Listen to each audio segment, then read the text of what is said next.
Saludos amigos, tripulantes de nuestra querida, contaminada y única nave espacial. La misma que, desde la última vez que nos vimos por estos medios, ha dado otra vuelta sobre su eje imaginario y, por supuesto, sigue generando acontecimientos en pleno desarrollo. Mientras hablamos con ustedes, si nos ven en diferido, desde luego esto no es válido. Estábamos revisando y como productor del programa, supervisando la edición y disfrutando, como latinoamericano cabal, lo que pasó hoy en el ámbito de la CELAC, que está sesionando en la capital de Costa Rica.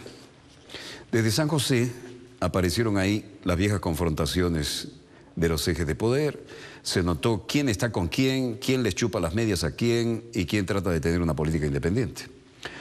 En medio de todo aquello, resulta que el comandante Ortega está en uso de la palabra y decide dejarle su uso de la palabra a un digno representante que estaba detrás de él, que para los que no lo conocían resultó ser el de Puerto Rico, la isla que todavía pugna por su independencia y que está bajo la égida de Estados Unidos. Y por primera vez en el ámbito de la CELAC, un representante independentista de Puerto Rico sale a hablar ante toda la familia. Esto es algo que realmente merece ser disfrutado con los acontecimientos en pleno desarrollo y no necesita mayores preámbulos, porque esto ha sido para algunos una patada a la mesa, para otros un jonrón con las bases llenas o un gol de media cancha, como lo quieran ver. De manera que San José de Costa Rica. Don Daniel Ortega Saavedra, presidente de la República de Nicaragua. Señor presidente, tiene la palabra. Una cumbre de las Américas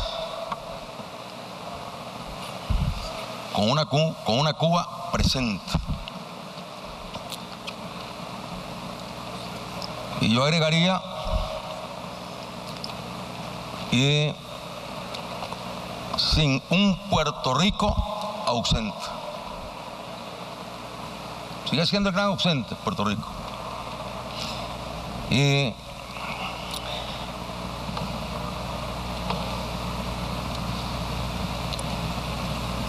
es comprensible, es explicable que siga siendo ausente Puerto Rico. ¿Quién está detrás del bloqueo a Cuba? Detrás del embargo. La potencia que viola los derechos humanos de todo un pueblo de manera sistemática, despreciando la votación mayoritaria en Naciones Unidas.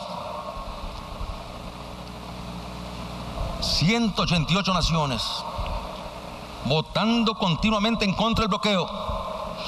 Y ahí no vale la democracia para el yanqui. Para el yanqui es la fuerza. Para el yanqui es su traspatio. Y frente al fortalecimiento de los diferentes foros regionales y en particular de la CELAC, el yanqui sigue conspirando. Y claro que quiere debilitar, destrozar, partir este foro. Pero aquí está la respuesta de nuestros pueblos a través de sus gobernantes, reunidos de nuevo en la tercera cumbre de la CELAC. ¿Y quién está detrás de la política de neocolonización de Puerto Rico? El yanqui. El yanqui no cambia. El mundo cambia, pero el yanqui no cambia. Nos quiere presentar como grandes concesiones después de los anuncios que hizo el presidente Obama, que han generado mucha expectativa respecto a Cuba. Palabras valientes indiscutiblemente, lo reconocemos. Pero el presidente Obama está atrapado por el yanqui, está atrapado por el imperio. ¿Qué es lo que le concede a Cuba? que los turistas podrán gastar un poquito más, que los cubanos podrán recibir un poquito más en la remesa.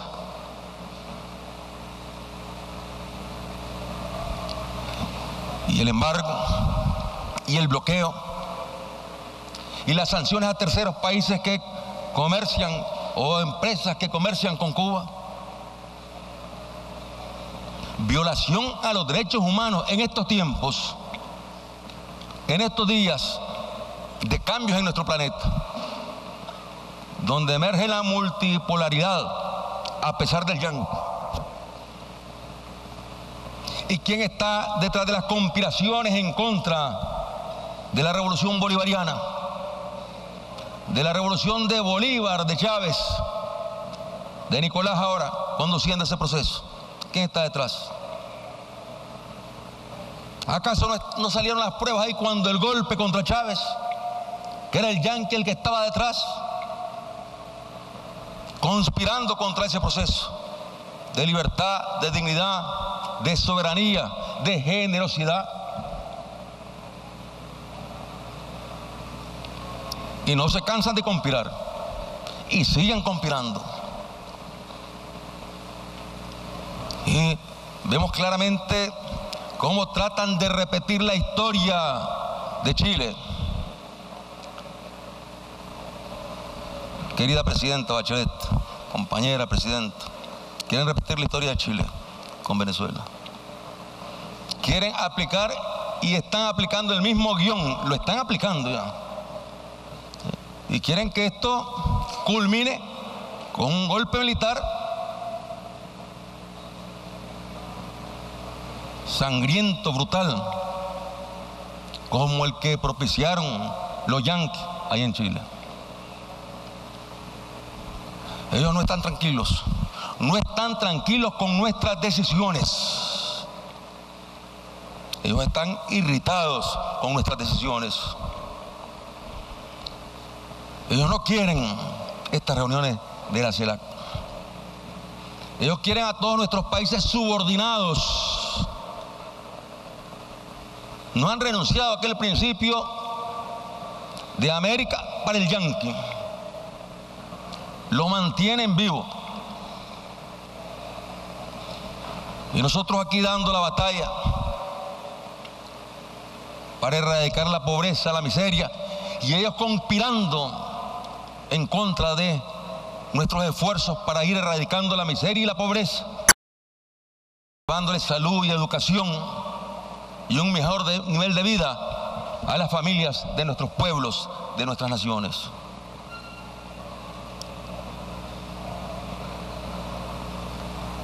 Nosotros, queridos hermanos latinoamericanos y caribeños, hemos incorporado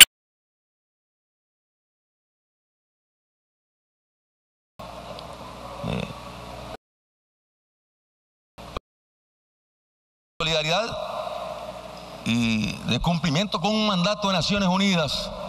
Hemos incorporado a una delegación de patriotas de Puerto Rico.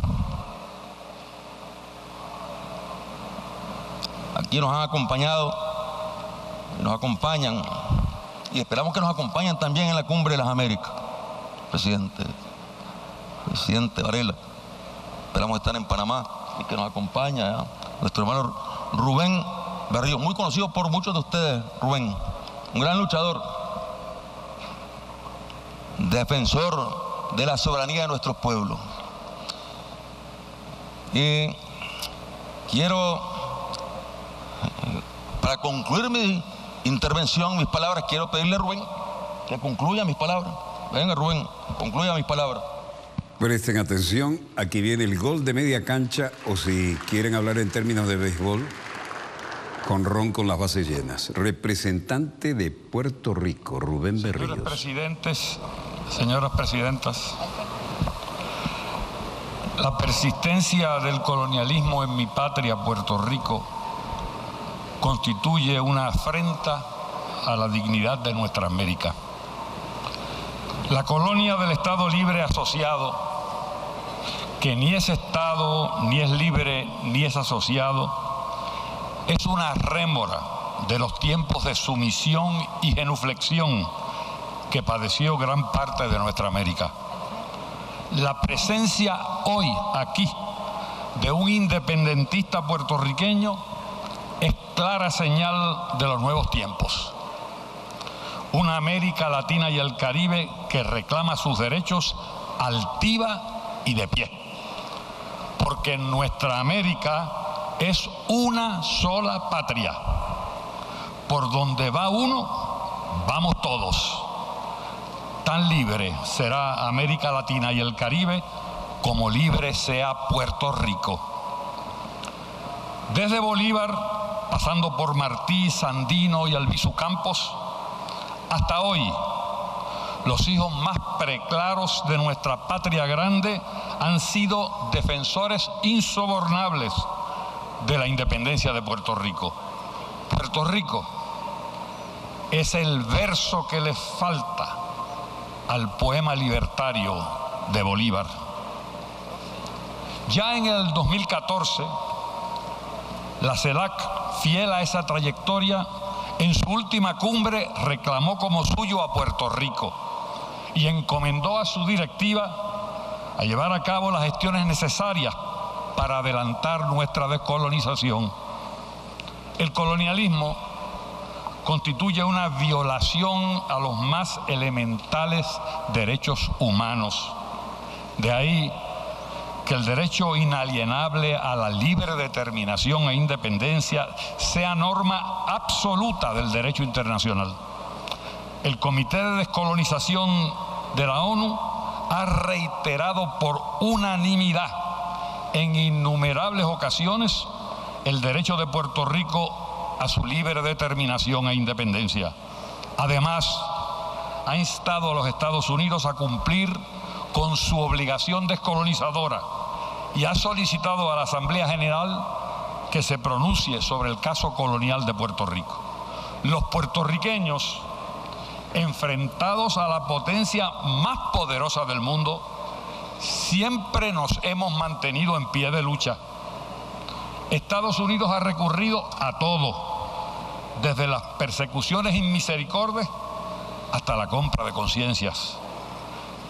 Pretendieron arrancarnos el idioma, las costumbres y socavar nuestra hermandad con la patria grande. Pero hoy somos más orgullosamente puertorriqueños y latinoamericanos que nunca.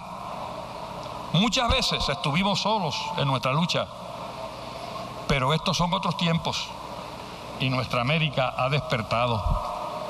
En Vieques, el pueblo puertorriqueño, con la fuerza moral y la desobediencia civil, puso de rodillas a la Marina de Guerra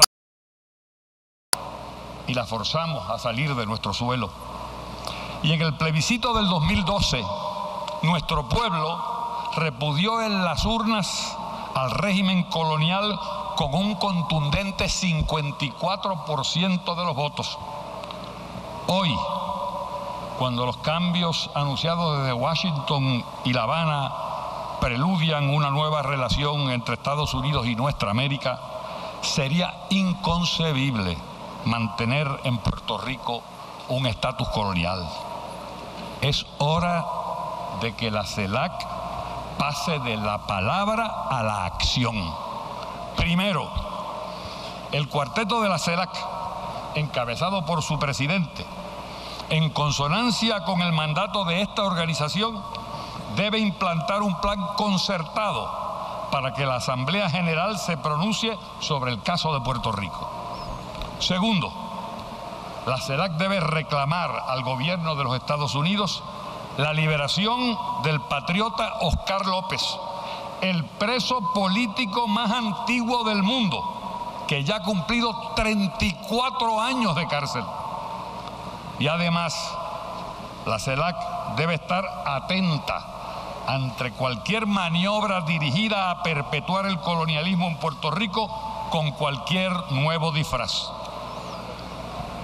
Al hacer estos reclamos, hablo a nombre de la incuestionable mayoría de los puertorriqueños. Repito, al hacer estos reclamos, hablo a nombre de la incuestionable mayoría de los puertorriqueños. Hacer la independencia nos compete a los puertorriqueños. A la América Latina y al Caribe, sin embargo, le corresponde ser solidaria con nuestro derecho a la independencia y con nuestra exigencia a los Estados Unidos de ponerle fin al coloniaje. Yo sé que falta mucha lucha por delante, pero Puerto Rico será libre. Y entonces podremos todos por fin decir que hemos cumplido con el mandato de nuestros libertadores. Honremos a nuestra patria grande. ¡Que viva Puerto Rico libre!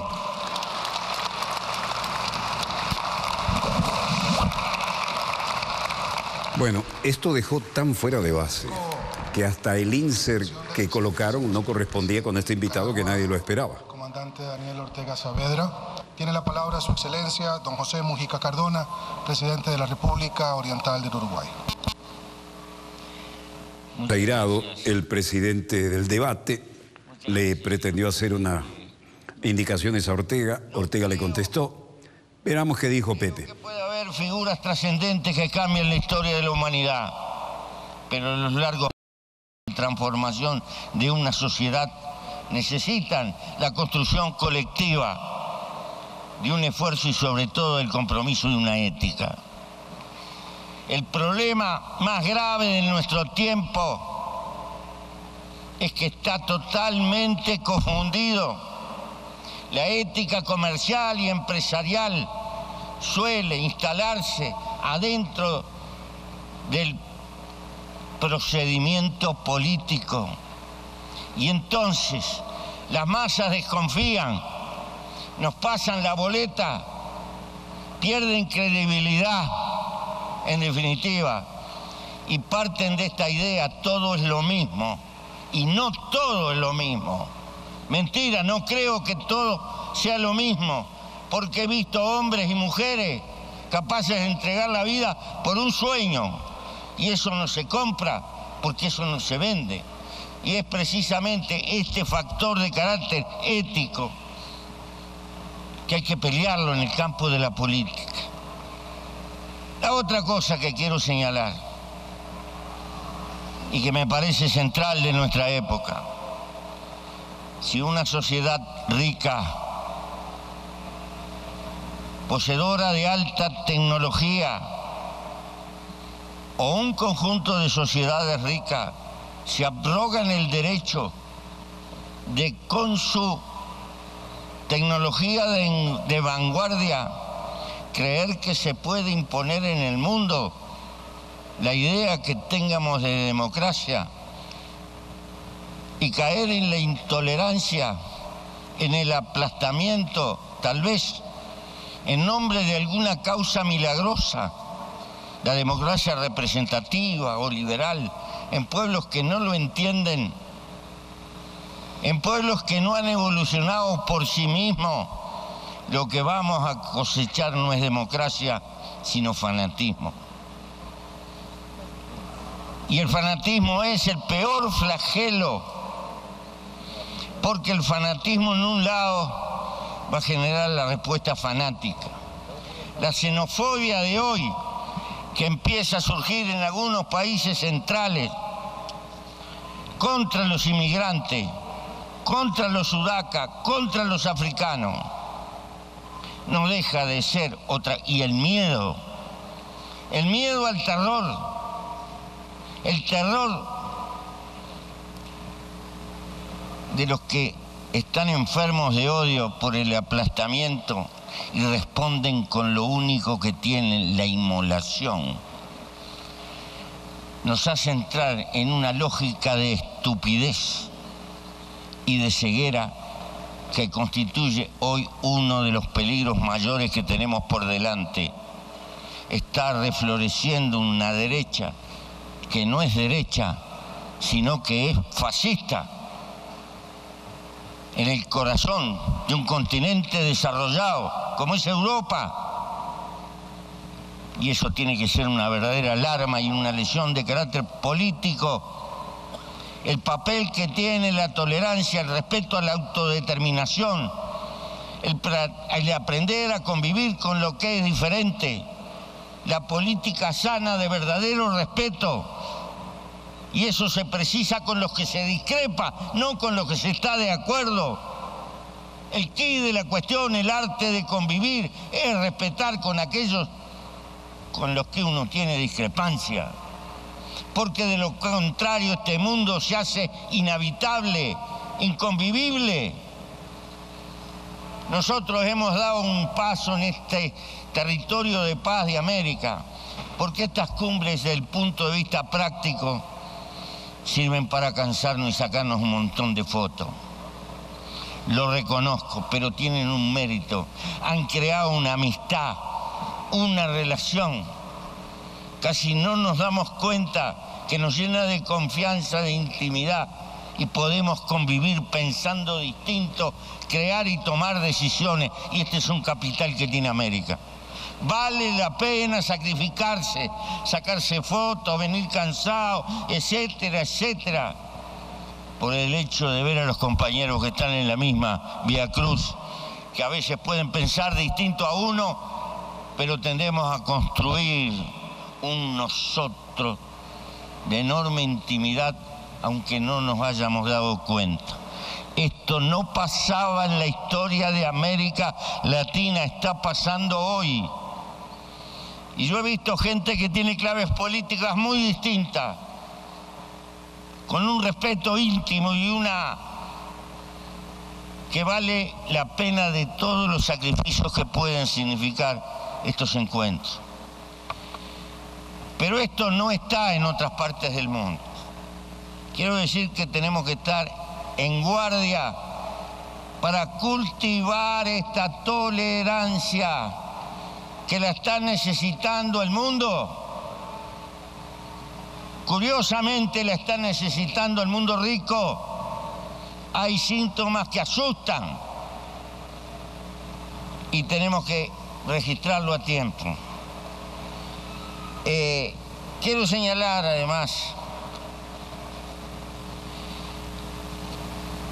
que naturalmente un sistema como el capitalismo, con la vastedad de lo que ha desatado en la historia de la humanidad, inequívocamente generador de una cultura. Esa cultura está en nosotros y entre nosotros. Tiene más peso que cualquier ejército. Tiene más contundencia en el largo plazo que la potencialidad militar que puede tener cualquier nación. Porque es un algo que nos embebe y que nos rodea a todos. ¿Y qué nos pasa? Nos entrevera totalmente las prioridades de nuestros esfuerzos. Así como un hombre común de la calle, antes de solucionar el problema del techo, se mete en cuotas y compra un auto y sigue pagando alquiler. O cambia el televisor cuando está necesitando cambiar las chapas del techo. Así en nuestros países, antes de capitalizarse, tienen que importar montañas de autos, renovarlos y de apuro porque hay que estar a tono y así sucesivamente. Y buena parte de nuestro esfuerzo y de nuestra capacidad económica no la gastamos con prioridad donde la tenemos que gastar, con enseñanza, y nos desangramos en un consumismo atroz que está por encima de nuestras posibilidades reales. Y todos sabemos que no es fácil enfrentar esto. Esto es algo que está metido culturalmente porque un sistema genera una cultura que tiene que ser funcional. Las culturas no necesariamente son de liberación. Las culturas pueden ser de liberación, pero pueden ser también de sometimiento. Queremos consumir como el mundo rico y estamos desesperados por consumir como el mundo rico, pero no nos hemos capitalizado. Y esta ecuación no la arregla ningún gobierno, pero por lo menos lo tenemos que empezar a tener claro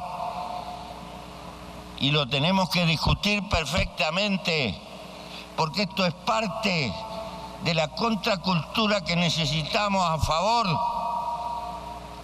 de darle valor a lo que tenemos por delante. En mi país, pequeño país, tenemos problemas para circular porque se venden 200 autos por día y la ciudad ya no da paso.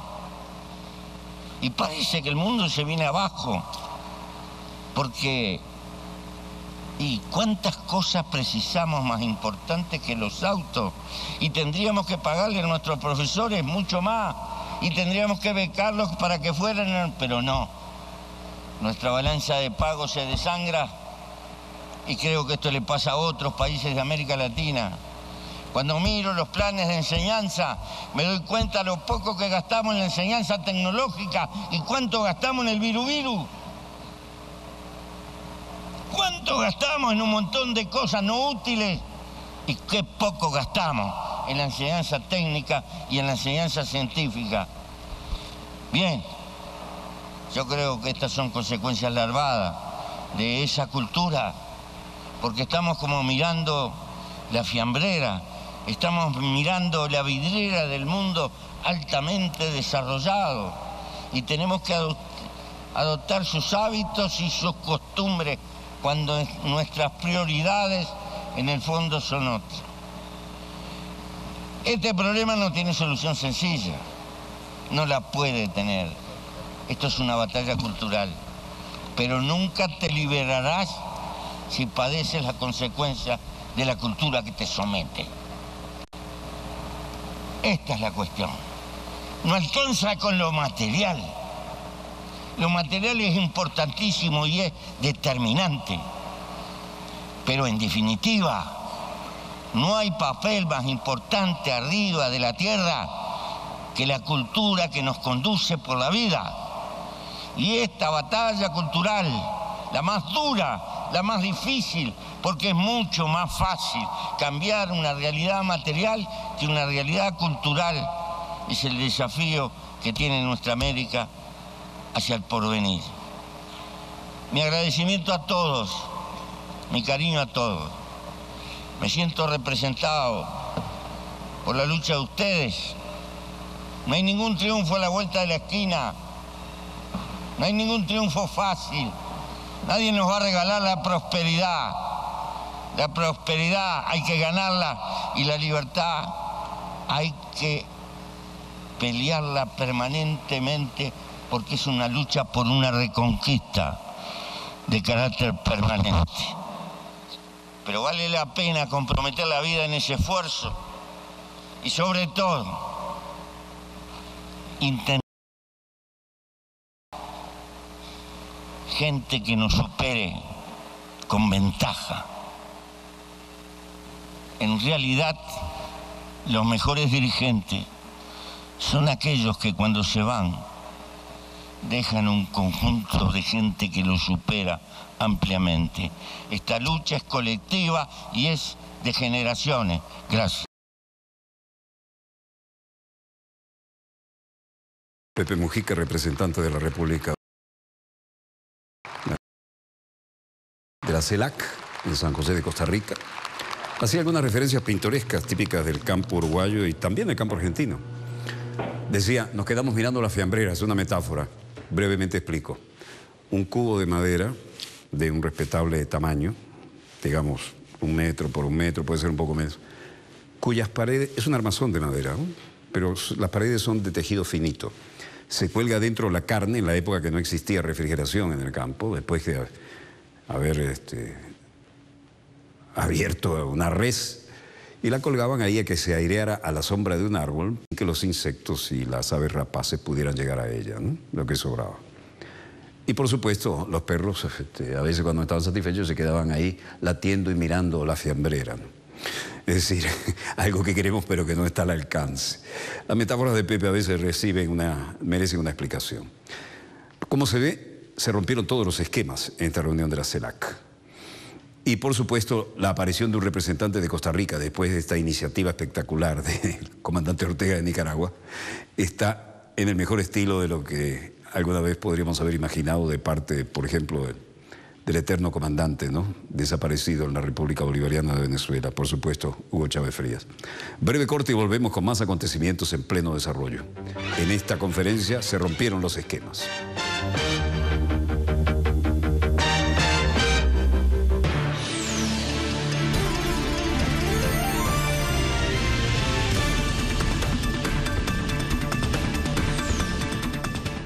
The world is divided among continents and nations. Nations are divided by borders and interests, and these interests divide the news. We examine the impact of these divisions on people and power. This is Imaginary Lines. Watch it on telesurtv.net/English.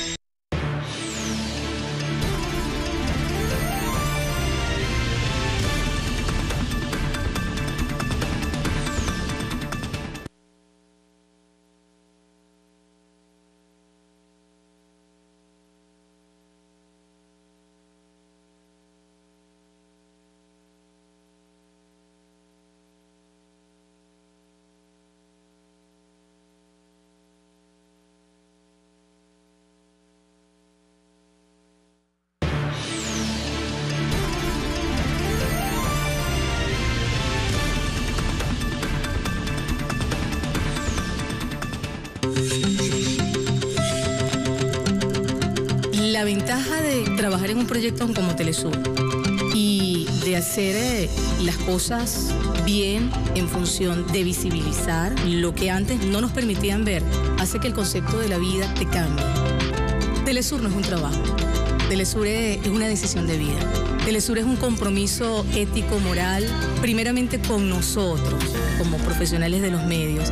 Nosotros somos ciudadanos latinoamericanos que tenemos mucho para dar y con el proyecto de Telesur de alguna manera uno lo traspola lo que es la vida familiar, lo que es la formación de nuestros hijos. Es reconfortante para nosotros como profesionales y como padres el formar no solo a nuestros hijos, sino a esas futuras generaciones que pueden ver en Telesur esa otra realidad que los va a sensibilizar para convertirse en verdaderos ciudadanos del mundo, y para eso está Telesur. En este recorrido de MP3 Gira Latina, Bayano nos lleva a Guantánamo, en el extremo oriental de Cuba.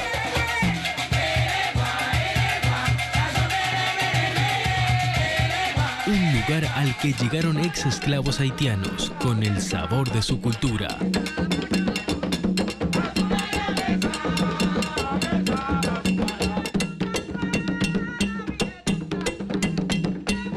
MP3 Gira Latina.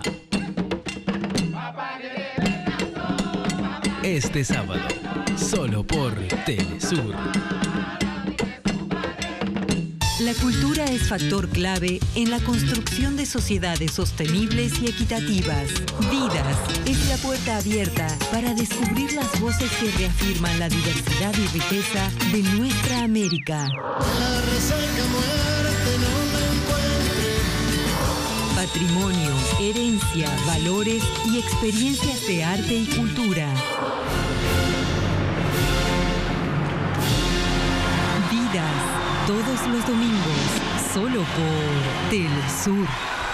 Acontecimientos en pleno desarrollo y, por supuesto, continuidad en nuestra transmisión, ahora en diferido, desde San José de Costa Rica, reunión de la CELAC, histórica reunión, y le corresponde ahora al presidente constitucional de la República Bolivariana de Venezuela, Nicolás Maduro Moros. Por orden alfabético, Uruguay y Venezuela siempre estarán juntos, ¿no? Y esta es una demostración más de que están juntos más allá que por el orden alfabético. Hay coincidencia de valores y de elementos trascendentes. Desde la sede de la CELAC, en esta circunstancia, en la República Hermana de Costa Rica. Le cedo la palabra al presidente de Venezuela, don Nicolás Maduro.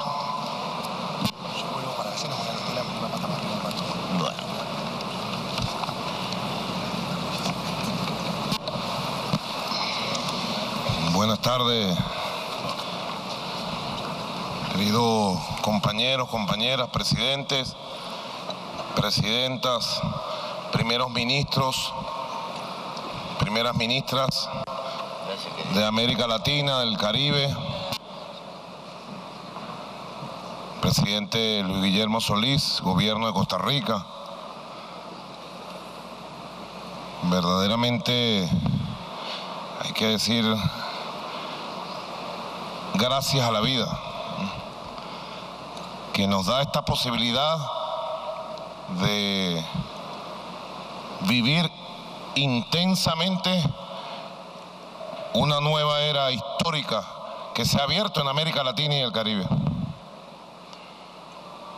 y que ha costado varias generaciones, como bien lo dijera ahorita, con su sabiduría y su sencillez, nuestro querido presidente Pepe Mujica, que siempre nos conmueve con su reflexión profunda. ¿Cuánto ha costado llegar hasta aquí? ¿Cuántos caminos llegan hasta San José de Costa Rica? Por lo menos 200 años de búsqueda, desde la generación de libertadores que de manera brillante levantó y fundó nuestras repúblicas, hasta varias generaciones del siglo XIX, XX, como siempre decimos en nuestro concepto bolivariano y chavista, de lo que debió haber sido y debió haber nacido una gran unión de repúblicas, una gran nación de repúblicas, por allá en la segunda, tercera década del siglo XIX, de la antes América española, en vez de nacer una poderosa, gran unión de repúblicas, nacieron divididas, diezmadas, 10, 15, 20 repúblicas, viendo hacia lugares distintos. El siglo XIX fue el siglo donde se partió un sueño. Fue el siglo donde se dividió y se frustró la gran esperanza de la unión. El siglo XX fue un siglo complejo, difícil. Aquí hay varios movimientos políticos y líderes que representan muy bien en Sudamérica, en Centroamérica, en el Caribe, representan las luchas del siglo XX. Cuba, por ejemplo, la heroica Cuba. Hoy se cumplen años del apóstol de la libertad, del bolivariano más grande que ha habido en estas tierras, José Martí. Cumpleaños. Cuba, ¿cómo le costó a Cuba levantarse junto a Puerto Rico? Cuando en la decadencia del Imperio Español, al final del siglo XIX, principios del XX, cayó como fruta madura, como dijeran los estrategas imperiales por allá en la fundación de las 13 de los Estados Unidos con las antiguas 13 colonias. ¿Cuántas luchas Cuba por su independencia, por su dignidad? Prácticamente todo el siglo XX. Cuando hablaba nuestro hermano representante de Puerto Rico, nosotros no podemos dejar, así lo digo, de sentir una emoción casi hasta las lágrimas, porque Puerto Rico y Cuba quedaron pendientes en la agenda de liberación de ese audaz hombre de esta tierra, nuestro libertador Simón Bolívar. Quedaron señaladas. El libertador inclusive llegó a planificar milimétricamente cuántas tropas, cuántos pertrechos, qué tipo de armamento necesitaba para ir sobre Puerto Rico, para ir sobre La Habana a conquistar su independencia. Logró designar a Antonio José de Sucre, gran mariscal de Ayacucho, jefe de una de las expediciones para su preparación estratégica y logística. Logró designar a José Antonio Páez. Un día como hoy, José Antonio Páez también obtuvo la gran victoria en la batalla de Mucuritas, 1817, para una de estas empresas liberadoras también. Y para los bolivarianos, para los que sentimos profundamente ese sueño inconcluso esa esperanza inconclusa de nuestro libertador, ese proyecto inconcluso, que es el proyecto de todos. Esas dos causas quedaron pendientes. Una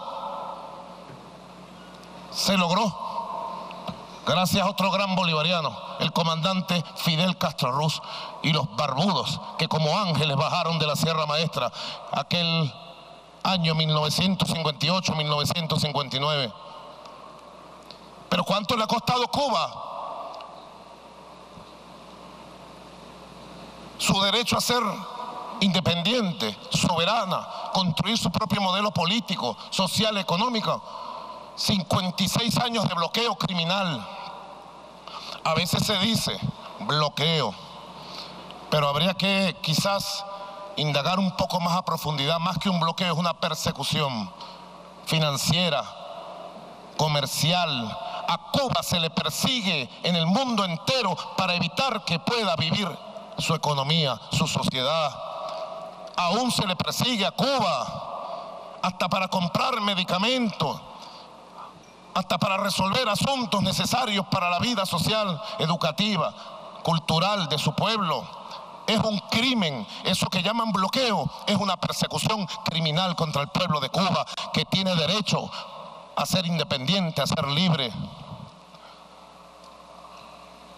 Si bien es cierto que se ha dado un paso que todos saludamos por parte del presidente Barack Obama, un paso valiente, hay que decirlo, en medio de las circunstancias que le toca vivir al presidente Obama, en medio de los poderes reales del imperio estadounidense que se imponen a través de todos los mecanismos allí creados.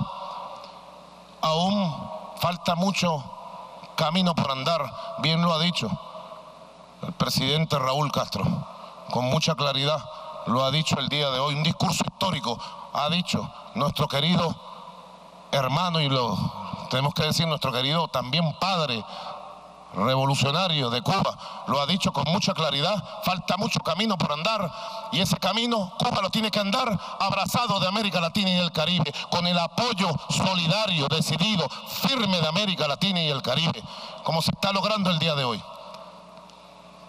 para que más temprano que tarde estemos celebrando, presidente Valera, Juan Carlos, compañeros, presidentes y presidentas, estemos más temprano que tarde celebrando con el pueblo cubano la victoria frente al bloqueo, del desmontaje de esos mecanismos criminales. El otro punto en la agenda, que quizás los tiempos van tapando, van banalizando y haciendo que se pierda la sensibilidad que no podemos perder como latinoamericanos, rebeldes que somos, mestizos y rebeldes, es la causa de Puerto Rico. Por eso decía que hasta las lágrimas casi llegamos cuando escuchamos a Rubén Berrío en la bancada de Augusto César Sandino de la República de Nicaragua. Es un hecho histórico lo que acaba de suceder. Puerto Rico tiene derecho a su identidad, a su camino, en su casa con sus hermanos, y su casa es América Latina y el Caribe, y sus hermanos somos nosotros. Por eso nosotros acompañamos la declaración que se aprobó en La Habana y que se ratifica en esta cumbre, de acompañar la descolonización de Puerto Rico, y nos sumamos y le hacemos un llamado a nuestros hermanos presidentes, presidentas, gobiernos, pueblos del continente, a levantar la bandera. Yo recuerdo mucho, a pesar de la edad corta que teníamos, en los años 80, 90, recuerden ustedes cómo ese gigante de la humanidad llamado Nelson Mandela era prácticamente un olvidado. Pocos levantaban la bandera de la dignidad contra el apartheid. Seamos sinceros, Mandela estaba catalogado como terrorista en el mundo occidental, en Europa, en Estados Unidos, ¿o no? Luego de que se obtuvo el desmontaje del apartheid, donde Cuba puso varios mártires y puso su sangre allá en África para la caída del apartheid, y salió ese gigante a la calle, Nelson Mandela, lo convirtieron en un símbolo, un ícono mundial. Pero estaba olvidado allá. Son causas que deben reclamarnos para asumir a tiempo las causas justas del presente.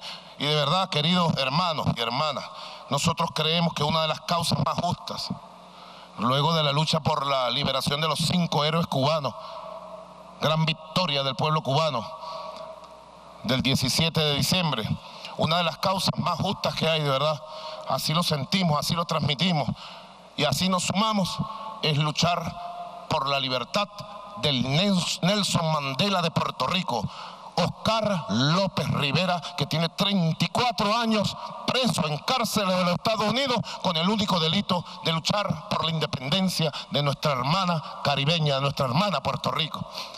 Debemos sumar esfuerzos, declaraciones, gestos que lleven a que ese hombre, que es el Nelson Mandela nuestro, que habla nuestro idioma, que vive nuestra realidad, más temprano que tarde pueda caminar por las calles de San Juan, pueda caminar junto al pueblo puertorriqueño en su lucha por la independencia y por la libertad. La comunidad de estados latinoamericanos, como lo hemos vivido, es una creación producto de la gran voluntad política y la conciencia que se ha creado en este siglo XXI.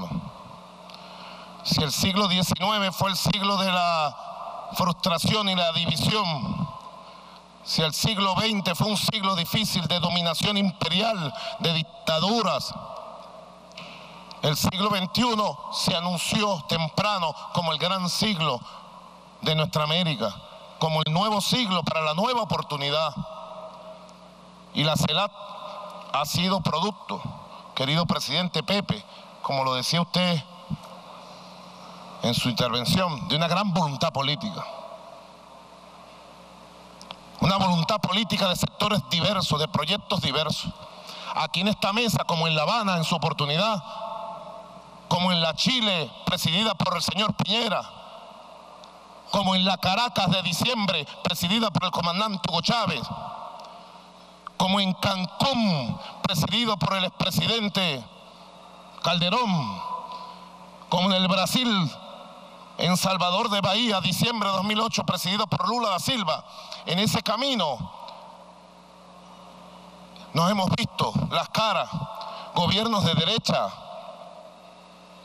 de centro derecha, gobiernos progresistas de centro izquierda y gobiernos que nos asumimos como revolucionarios, como antiimperialistas, como socialistas, profundamente bolivarianos. Gobiernos que asumimos proyectos anticapitalistas. Y la virtud de América Latina es, en esta época histórica, aprender, presidente Pepe, a conocernos, a reconocernos y a respetarnos. Ha sido, es y será una regla de oro. Hay quienes intrigan para que esta regla de oro se rompa. Bastante intriga se metió para que esta cumbre de San José de Costa Rica se diera en el marco de una gran confrontación entre gobiernos de ideologías diferentes, de posturas diferentes. Venezuela viene a abogar aquí por el respeto a la soberanía política de los estados, de la autodeterminación de los pueblos.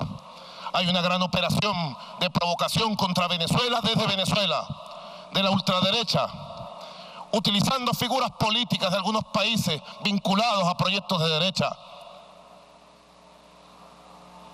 apoyando, tengo que decirlo aquí, a grupos políticos que desconocen el orden constitucional interno, que desconocen las instituciones, que desconocen al presidente legítimo de nuestra patria, que promueven un golpe de Estado al corto plazo. Díganme ustedes, queridos presidentes, presidentas, ¿qué gobiernos de ustedes pudiera aguantar que figuras políticas relevantes de algún país fueran a sus propios países a promover grupos que quieren derrocar el gobierno legítimo de ese país?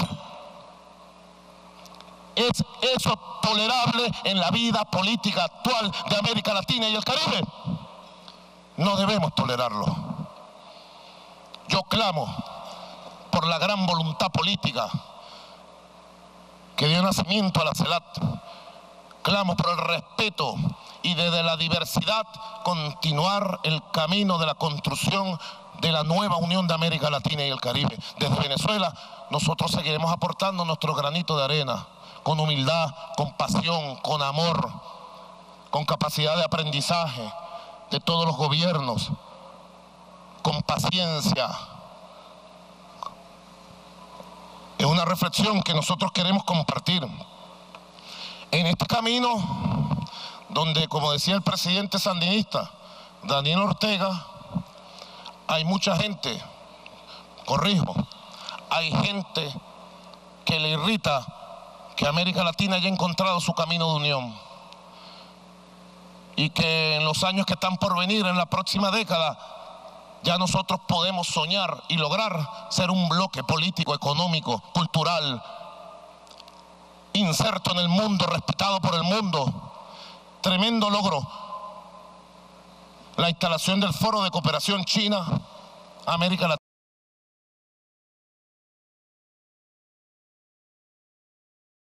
Con los fondos de 35.000 millones de dólares para inversión en infraestructura, en comercio, en desarrollo. Haber definido desde la CELAC la priorización, si se puede decir de esa manera, en nuestras relaciones internacionales de los BRICS fue un acierto. Ahora hay que profundizar las relaciones con la India.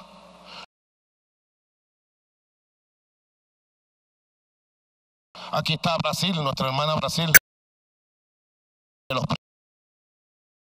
Estas elecciones nos puede dar para ayudar en ese camino de construcción.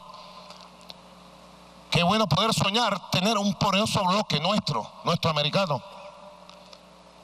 Con Estados Unidos la historia ha sido larga de confrontación. Presidente Varela, vamos para Panamá el 10 y el 11 de abril. Panamá. Allá va a estar el presidente Obama. Y con el presidente Obama, seguro, en esa cumbre tendremos la oportunidad de intercambiar de manera franca y respetuosa criterios sobre el futuro de las relaciones entre Estados Unidos de Norteamérica y América Latina y el Caribe. Fíjense qué ventaja poder hablar con una sola voz, América Latina y el Caribe, por primera vez en la historia de 200 años de existencia. Y poder hablar con la otra América, como dijo el presidente Raúl Castro.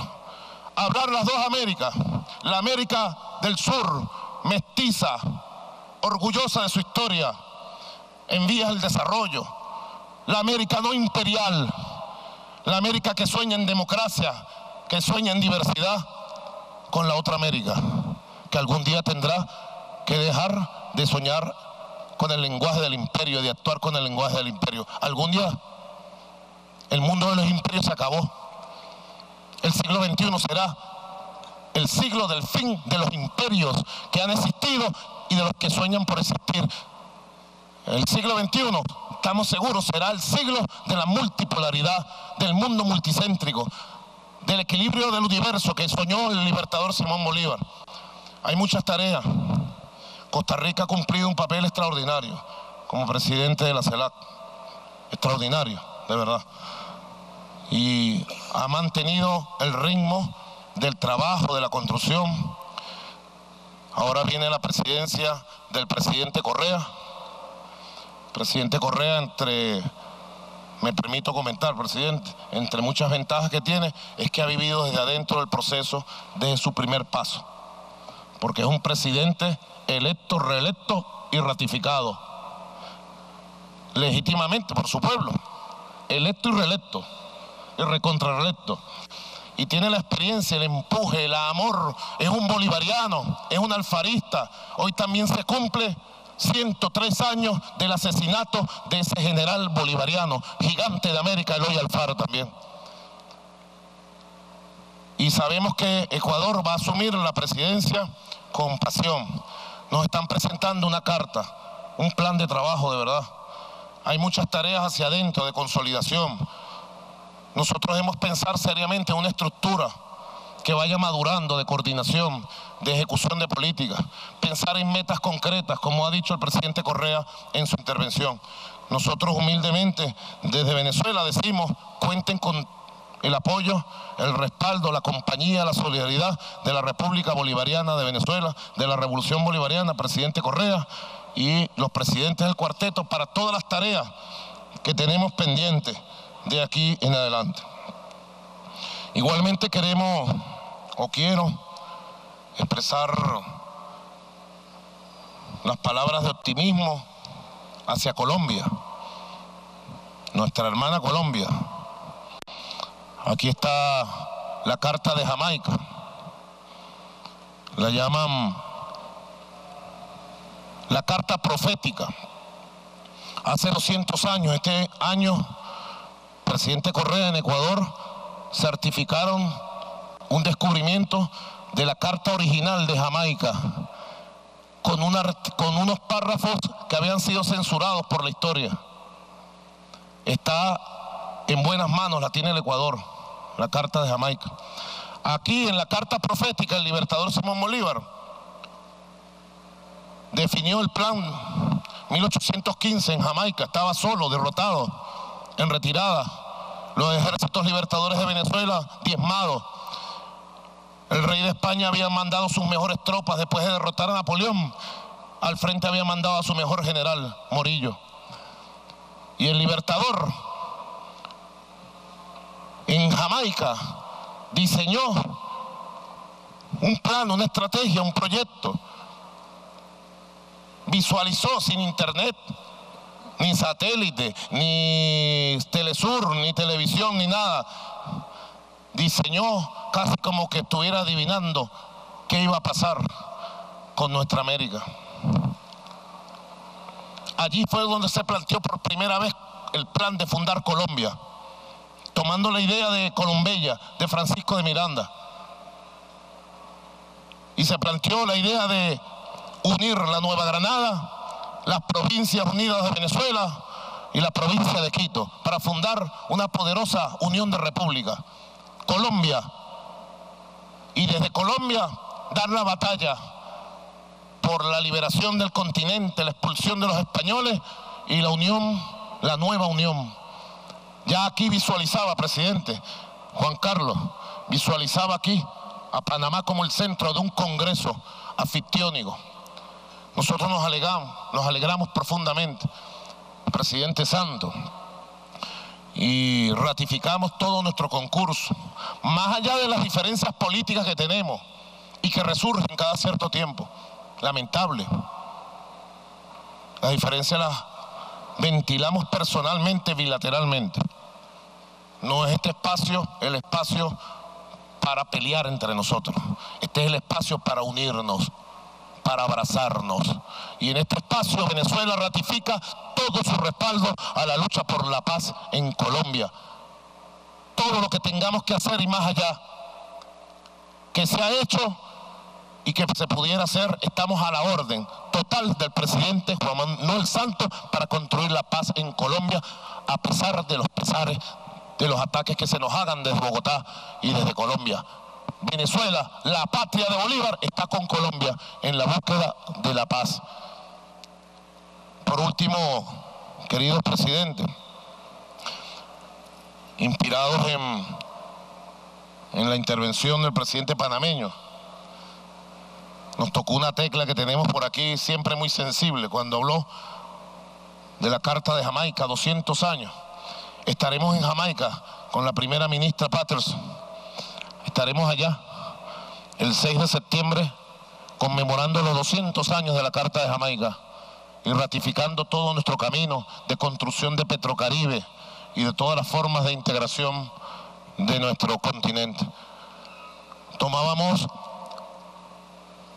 de esta Carta de Jamaica, y con esto quiero terminar nuestra intervención tomándole la palabra al presidente de Panamá, recordando la carta profética del Libertador, donde decía, hace 200 años exactamente, es una idea grandiosa pretender formar de todo el mundo nuevo una sola nación con un solo vínculo que ligue sus partes entre sí y con el todo, ya que tiene un origen, una lengua, unas costumbres y una religión, debería por consiguiente tener un solo gobierno que confederase los diferentes estados que hayan de formarse.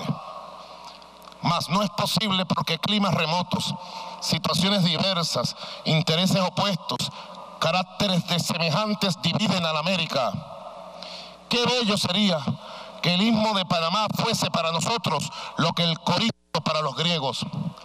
Ojalá que algún día tengamos la fortuna de instalar allí un augusto congreso de los representantes de las repúblicas, reinos e imperios a tratar y discutir sobre los altos intereses de la paz y de la guerra con las naciones de las otras 3 partes del mundo.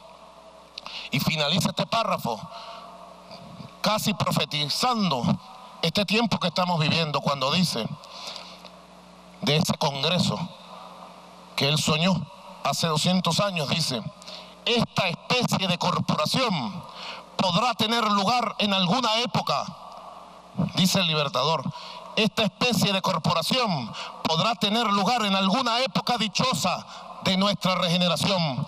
Otra esperanza es infundada. Esta es la época dichosa de nuestra regeneración y también de nuestra reunión. Cuidémosla con amor, con mucha voluntad política y sigamos construyendo la unión en la diversidad, que es el gran poder de la nueva América Latina, del nuevo Caribe que ha nacido. Gracias, presidente.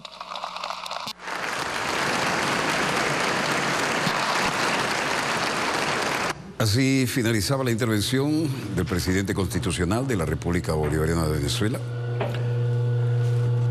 presidente Nicolás Maduro Moros, desde San José de Costa Rica, hablándole a la patria grande, sueño de nuestros libertadores, y que de alguna manera reverdece en esta época, y lo hace con justos fundamentos. Ha sido impresionante hoy la iniciativa de Nicaragua, a través del comandante Ortega, de darle la palabra a Puerto Rico. Y desde luego esto será objeto, me imagino, de muchas interpretaciones en las próximas horas. Volveremos mañana, Dios mediante, cuando nuestra querida, contaminada y única nave espacial haya dado otra vuelta sobre su eje imaginario y estemos aquí para contarles la pequeña gran historia de las próximas 24 horas. Donde quiera que se encuentren de ese lado del receptor, muchas gracias por permitirnos estar allí con ustedes. Desde el estudio 3 de Venezolana de Televisión, el canal pionero y el programa Decano, finaliza este dossier. Les habló su productor y conductor, Walter Martínez. Disponga usted de las cámaras, señor director.